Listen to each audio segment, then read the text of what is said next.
Hello friends, so today we are going to talk about Docker. I think you must have heard about Docker and it's widely used by many industries right now. Especially the modern tech stack is built on top of Docker. You will see Docker everywhere, whether you are using Google Cloud, AWS or Alibaba, or you are using bare metal, your own VM. You will find Docker everywhere. So let's learn Docker today. And let me try to explain from a layman point of view. What is Docker? Uh, so Docker, we can say it's a containerization technology. How we should understand how things was working before container system, right? So before Docker comes into the market or picture, things working in this model. Let's say I'm a big company. What I'll do, I'll procure hardware infrastructure like CPU, RAM, motherboard, and all, and I'll set up a server, or I can buy a pre-built server. Let's say from HP or IBM. So I'll create a rack and I'll create a my infrastructure, which is combining multiple servers. Okay, then by combining all the server I can make a huge infrastructure. Then I need to add some virtualization software, might be from Red Hat or might be from VMware. So on top of my hardware infrastructure, I have added some virtualization software from Red Hat or VMware or from other vendor. Then using that virtualization software on top of my actual hardware, I can create multiple VMs. Let's say I have taken three different servers, actual hardware servers, and then let's say I have 10 CPU each. I mean 3 server, it will be 30 CPU, right? Let's say each server has got 20 GB of RAM, so in total it will be 60 GB of RAM, because combining all three servers. Okay, then I'll add a virtualization software on top of those infrastructure. Then I can create a virtual machine, might be 10 or 50 or 30 or 100 virtual machine, which can have some limited CPU and limited RAM with limited disk. Let's say I can create one VM of 500 MB with 512 MB, let's say, with some CPU like 1 CPU. So although I have got 30 CPU and I have got 60 GB of RAM, I can create a new system or new CPU or new server, that's called virtual machine, which can have lower CPU and lower RAM. Okay, that's what we call virtualization. Like you're combining a whole hardware infrastructure. Out of that, using some software technology, you are creating some new server out of it, and that server we call it as virtual machine, right? And in that virtual machine we can put our any application or software, like some Java applications or some PHP applications or Python applications or any big data, right? Now comes the container. What's the problem with this stuff, that the virtual machine, why we should go for containers? It's because containers allows us speed up. Like let's say I have created a VM, it takes time, right? Because once you'll create a VM, it will try to be boot up. It might take 10 seconds, 20 seconds, 30 seconds or 3 minutes to boot up, right? Then I'm adding Java application onto that VM, and I'm exposing the application to the public internet. Suppose I need to upgrade something or I'm doing some patch up, if I need to restart the VM, it will restart the entire VM and it might take 30 seconds, 10 seconds or 1 minute of time. In case, let's say I'm working an application which is a Google scale, it's like Ola or Uber like software, and I cannot afford a single zero downtime.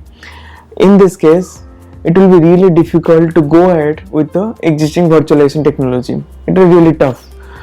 Again, there are many challenges here, like let's say I'm building a PHP application and I have a virtual machine. There I need to install required libraries for the PHP. Suppose I'm working on the Java application, I need to install the Java related libraries like JDK into the VM, right? In case I'm working on the Python application, I'm going to install Python related library or binaries into the VM. Suppose I'm working on two different applications, both Python and PHP. I need to install both the application into the VM. Then it will be tough sometime, because your application services might be conflict because you are installing all the same thing into one virtual machine, or you might end up taking two different virtual machines, although you have not planned for that, right? Something like creating artificial pressure on you because of hardware cost.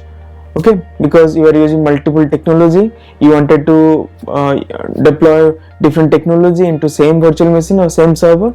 So this is one problem we have with the virtualization or the VMs, where in case you are going for the multiple technology and deploying into the same VM, it might conflict. In case you develop two different application with two different Python version, one is on Python 2, on another is on Python 3, and you are deploying both the version into same VM, it might conflict. Although there is technology where we can install multiple Pythons in same virtual machine, but yeah, challenges are there. And again, as a software developer, we know what are the different software required for the application which needs to be installed so that application will run. But infra is managed by the infrastructure team, and they don't care about what software we really need for application so that application will run fabulous. Okay, so there is a logical separation between teams or the mindset. Like, one is software developer who understand the application, who understand what are the different software binaries required to run the application. There is infrastructure team who understand about the hardware network level knowledge, right? But how we can merge both the team? It's not possible, because software guys understand software better way and hardware guys understand hardware, right? So in case we are using virtualization like VMware technology or any Red Hat technology, then one software developer has to deliver the package, might be jar file in case of Java, Python script in case of Python, .php files in case of PHP. They need to deliver all this script to the infrastructure guys. Then they have to tell the infra guys that this is the PHP version you need to install, or this is the Python version you need to install, or this is the JDK version you need to install in the VM before deploying the application. So there is a pure transition of knowledge required to communicate to the infrastructure team so that they can install proper software before deploying our application, right? So see, this is the challenges we have. This is second challenge, right? First, we have discussed about VM boot up and how there will be huge downtime in case we are going with the only virtualization. Then we discuss what is the challenge with the software mindset and the infra mindset. So now there is something like, also we have discussed in case we are using two different versions of same binary. Let's say we are using two different versions of Python. One application is built on top of 2.x, another application is built on top of 3.x. Then deploying both the applications into same VM virtual machine might end up some problem, right? So we have discussed these problems that we have with the normal virtualization technology based deployment. There is another problem with the virtualization technology, I mean without using container technology. The problem is, let's say I'm a developer, I developed some software on top of my PHP, Python or Java or Golang, any language. I know what are the exact version of PHP or Python or JDK required for my software to run, right? And exact same version needs to be installed on the VM or the actual server, right? Might be in my machine, as a developer I'm using Windows 10 or Mac OS. So one particular JDK version is available for the Windows 10 or Mac OS. But in case of server, the operating system might change for sure. It might be CentOS, it might be Windows server operating system, it might be CentOS, it might be open source. So in server area, the OS definitely is going to change as compared to the developer machine. So developer machine usually is Windows 10 or Windows 7 or Mac OS most of the time, or Ubuntu. But in server technology, OS definitely is going to change. So the piece of binary that you are using for your software, for your application development, like here binary means the PHP software that you have installed, or Python binary that you have installed, or JDK that you have installed in your laptop, that is Windows 10 or Mac, that is allowing you to do the development and run the application and test. Might be while deploying to the server, we don't have that particular JDK version or that particular Python version or that particular PHP version is not available for the actual server operating system, then your application might end up problem and troubles at the server level, because you have tested your application in a particular binary but you have not tested that application in another version of Python or PHP or JDK, right? So there is one more challenge, right? There is a lower on confidence level. Like, in case I've developed one software in my laptop, I'm confident because I've tested, or my team has been tested, or my testing team has been tested in a particular targeted operating system. But while deploying to the customer instance or any actual production level server hardware, the OS definitely is going to change, a binary definitely going to change, right?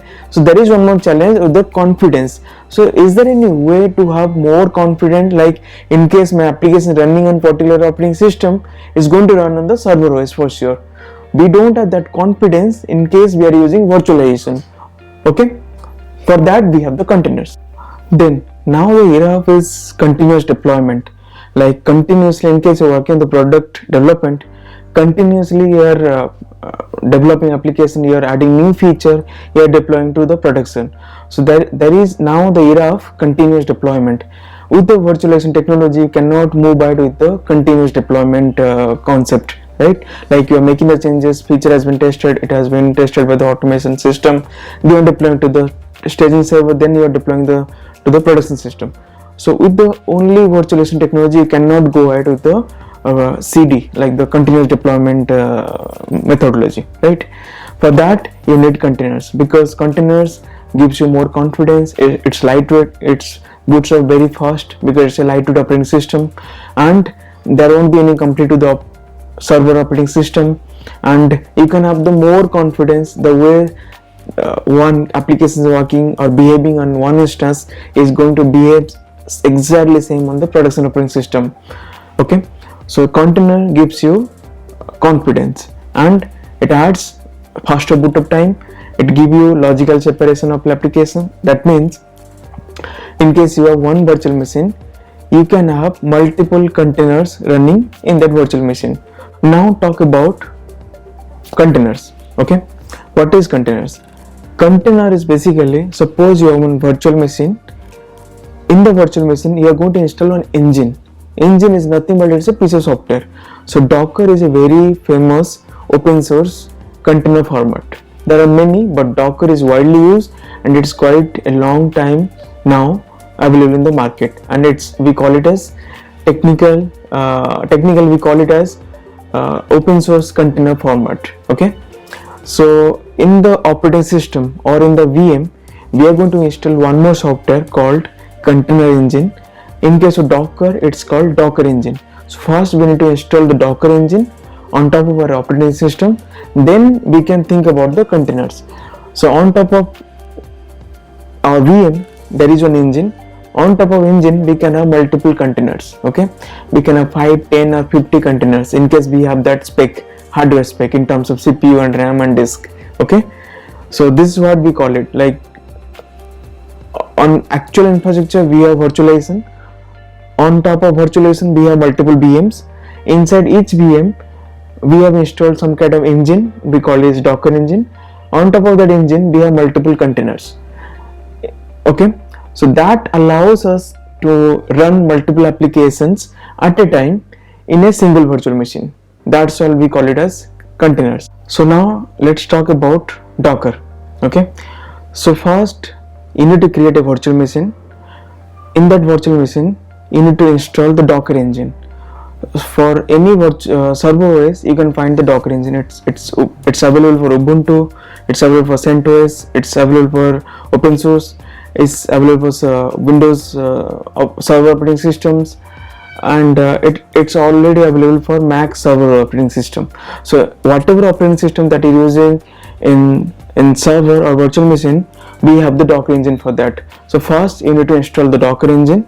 Then the next thing you have to do is, as a software developer, you need to create a Docker image. Okay, Docker image is nothing but it's just a flat file, like the way you create a .py file or .php file. Similarly, you need to create a Docker file, name as Docker file, D capital without any extension. Okay, first I need to create a Docker file. You can use any editor of your choice. Then inside that, you need to define what will be the base operating system. Let me try to explain you what is base operating system. So as I told you, Docker containers are nothing but some container running on top of Docker engine, right? In that container, we need some kind of operating system where application will run in an isolated mode, right? So first you need to select the base image. Where then the question is where I will find the base image. So there is something called Docker Hub. That's a website done by the Docker guys.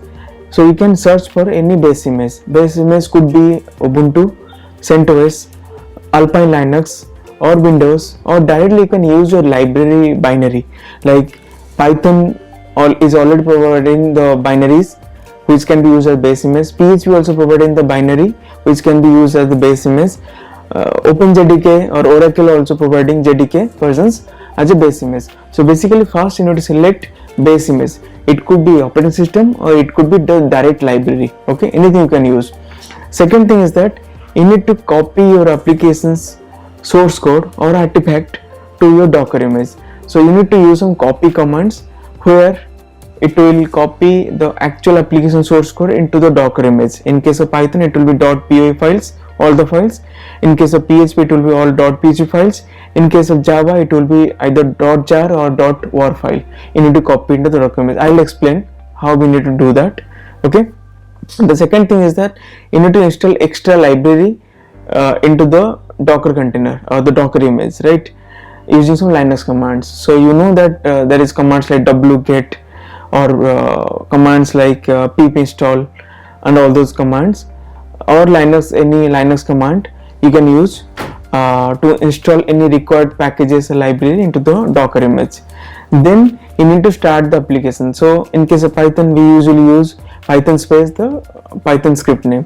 For PHP, it will be like PHP. We need to use some Apache's web server actually. For Java, it will be like Java space -jar, then the jar file name. Okay. So the towards the last of the Docker file, you need to write the exact command which can start your application, right?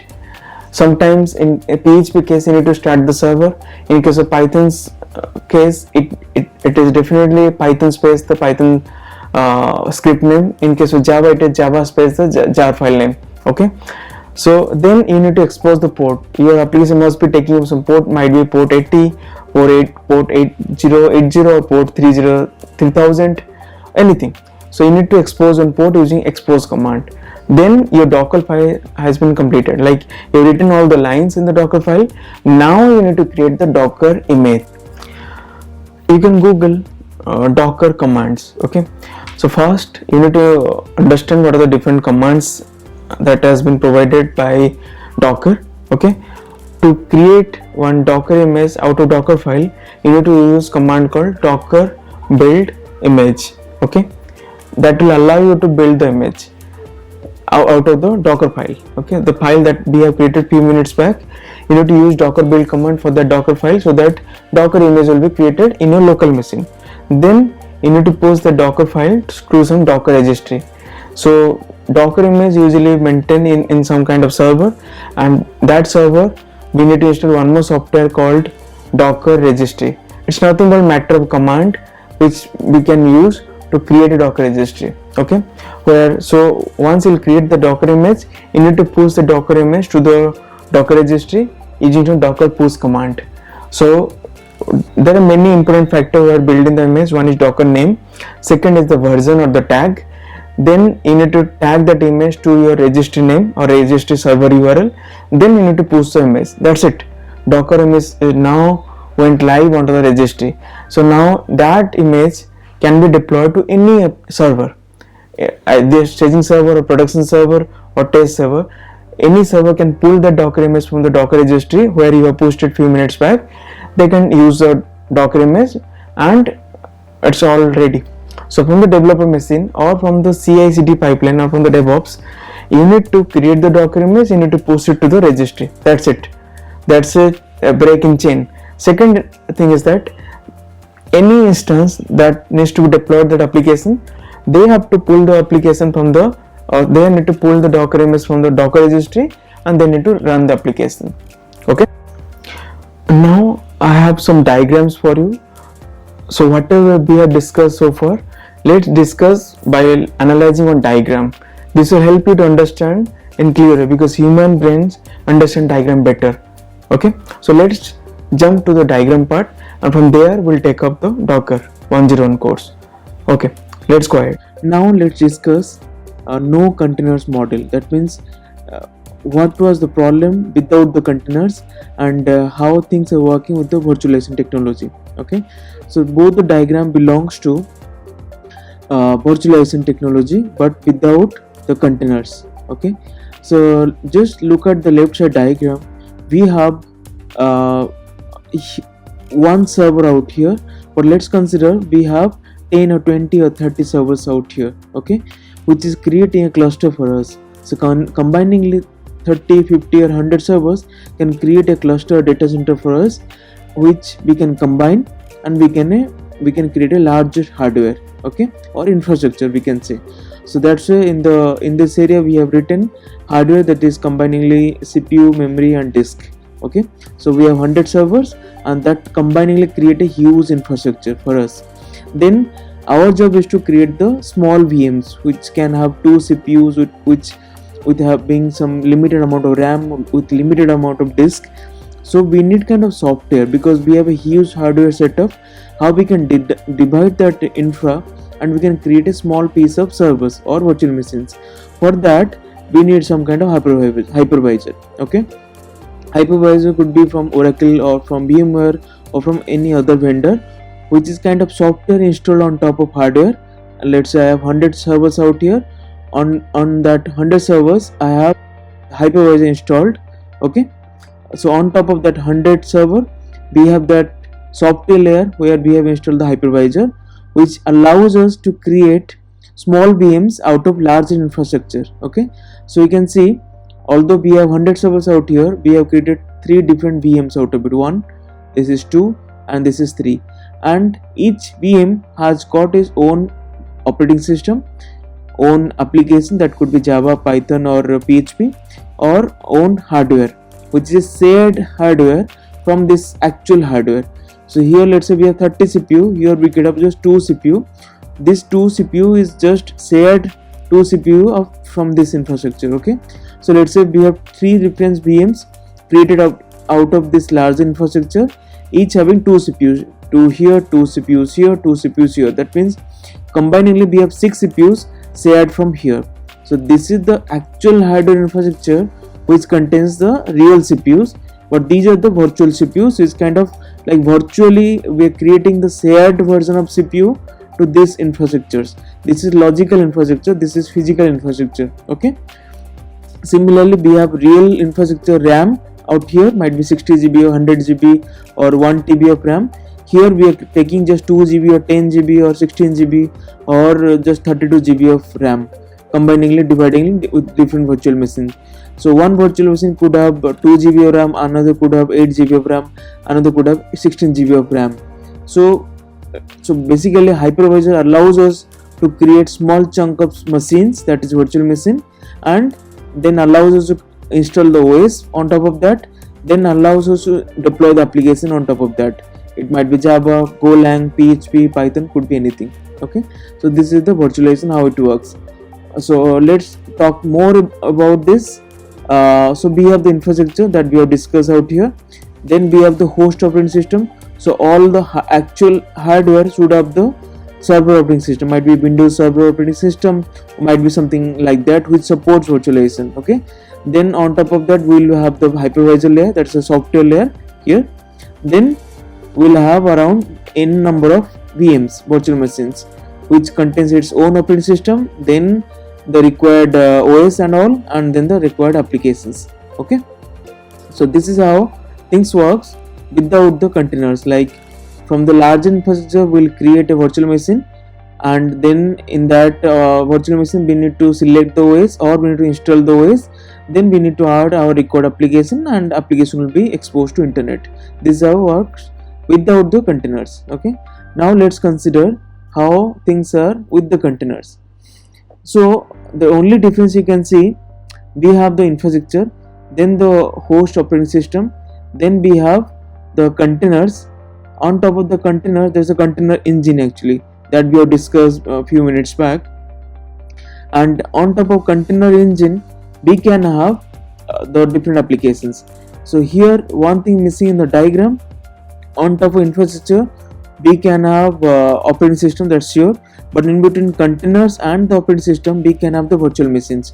So here we could have the one virtual machine, then another. So this all three containers could be on top of just single virtual machine. So whole this setup, entire this setup belongs to one virtual machine, we can assume like that. Okay, so on top of infrastructure we have the server operating system which support virtualization. Then using virtualization we have created one VM, then in that VM we have installed some OS, then in that OS we have installed the container engine. Here in our case is the Docker engine we have installed. Then in the single VM virtual machine we can have multiple containers. This is one container, this is another container, this is another container. Each container has got its own application, might be Java, PHP, Python or Golang, and has got its own base image. It could be the Ubuntu, it could be CentOS, it could be OpenSUSE, it could be Alpine Linux. So each container is isolated. This has got no relation with this one, and app 2 has got no relation with app 1 and app 3. Okay, all are isolated. So you can see here we have mentioned this isolation. So container allows us the isolation, that means anything going out here is not going to impact app 2 and app 3 for sure. Okay, and run anywhere, because once we'll have the virtual machine we just need to install the container engine. And for most of the modern operating system we have the container engine available by the Docker, and that's it. This container is going to work for sure, definitely, no issue with that. That's why we mentioned run everywhere, any OS. Okay, here OS means the virtual machine operating system, not the Docker base image. Okay, then faster boot up, as these are the lightweights and these are the very lightweight operating systems. This loads very fast, within 1 second or 3 seconds usually, and depends on application slowness, it might take some time, but yeah, usually Docker boots up very fast. Okay, then we have the consistent environment. In case we have let's say production, staging and testing and acceptance server, we can have the same Docker container running in multiple instances without any issue, because we have the confidence that this is isolated and whatever required software required for this container is already there in the Docker image. So the application for sure is not going to break because of deployment. Okay, or because of any instance deployment. So as I have said, first we need to create the Docker file. Docker file could have the base image details, all the drivers, all the libraries and whatever required. First we need to create the Docker file. Then from the Docker file we need to create the Docker image. Okay, then Docker image has to push to Docker registry. Then from the Docker registry, same Docker image can be deployed to integration server, could be acceptance server, could be production server. So first job is create the Docker file using some scripts defined in the Docker file. Then using some Docker build command, create the Docker image, then push it to some registry, Docker registry. Then from that registry we can deploy to any instance. It could be test instance, production instance or any instance. That's it. I think overall we are done with the Docker, and in the next video we'll see how actually we can create one Docker image and how we can run the Docker container.